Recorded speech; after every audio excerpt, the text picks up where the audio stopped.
My name is Taylor Baxter, and I'm the auxiliar de conversación, and I will be reading The Sun Cat.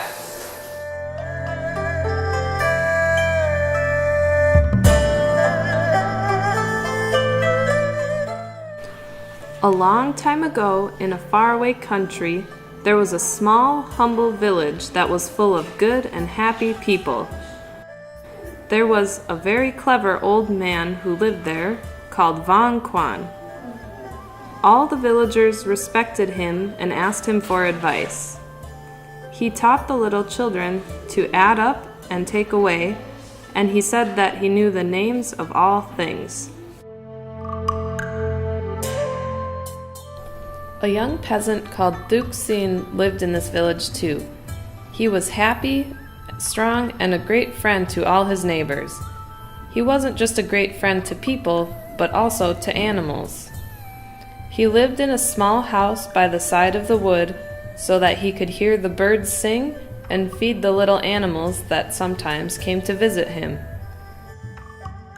One night, Thuk heard a very sad meowing coming from the wood. Intrigued, he went into the wood looking for the animal that was making that noise.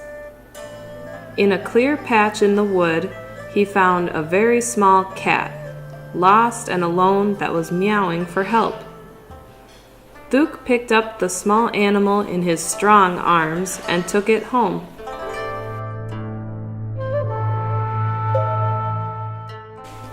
So the cat went to live with Thuk.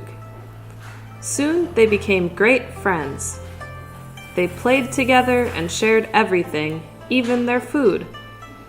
One day, when the cat was big and strong, Thuk looked at it and thought, "Cat is my best friend.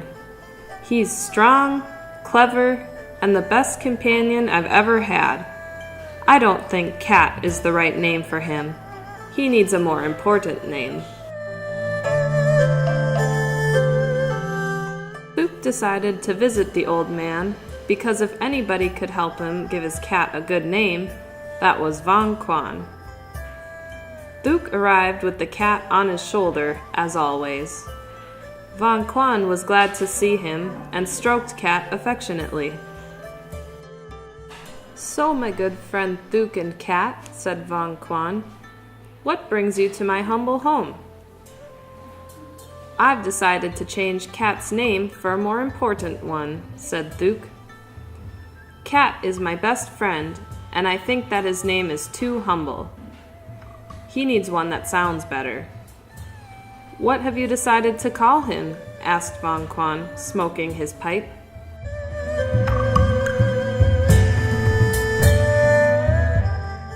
"Sun," said Thuk. "I had thought to call him Sun because the sun is the most important thing of all. We wouldn't have harvests or warm summer days without it. There's nothing stronger than the sun." Old Von Quan smiled and said, "You're right, young Thuk. The sun is the strongest of all, except the clouds that can cover it up." "It's true," said Thuk. "Then I will call him Cloud Cat, as the clouds are the strongest thing there is." "Yes," said the old man, "nothing stronger than the clouds, except the wind which blows them from one side to another." "You're right, wise Vong. Then I will call him Wind Cat, as it is stronger than the sun and the clouds." Meanwhile, Cat was playing with Von Quan without listening to the two men's conversation.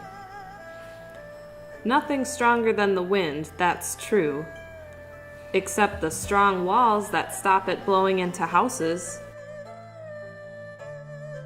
"Well, then I will call him Wall Cat." "You're right," agreed Von Quan. "Yes, there's nothing stronger than a solid wall, young Thuk." Thuk stood up, happy to have found a suitable name, when Von Quan said, "Nothing stronger than a wall, except a mouse that can make holes in it. Isn't that right, Thuk?" "Well, it's true. You really are wise, Von Quan. I will call him Mouse Cat, although it sounds a bit strange." "Yes," said the wise old man, smiling. "It's strange to call a cat Mouse. But in the end, there's nothing stronger than a mouse, is there?" Duke thought for a moment and said, "Yes, there is, Von Quan. A cat. A cat is stronger than a mouse because the mice don't come into houses where there's a cat." Von Quan agreed, happy, stroking Cat's ears, making him purr. "That's true, young Duke, you see? In the end, the best name for cat is cat. And even though it wasn't important enough, you were wrong. Sun, cloud, wind, wall, mouse, and cat aren't stronger than each other. They're all as strong and as weak as each other. You have realized how important all things are. Even the smallest things are small and necessary.